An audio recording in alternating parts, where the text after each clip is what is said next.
Hello everyone, welcome back to our YouTube channel Appify. So today in this video I'll show you how to make your Twitter account private. So without getting further delay, let's jump into our video. First of all, open up Twitter application.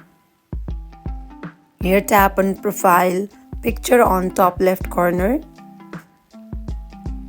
So now go to settings and support. Here tap on settings and privacy. Now here go to privacy and safety. Now tap on audience and tagging. So when you tap on it, when you turn on it, it will make your account private. Simply tap on it. Now it will only show your post to people who follow you. So in this way you can make your account private on Twitter X. So that is it for today. If you guys like this video,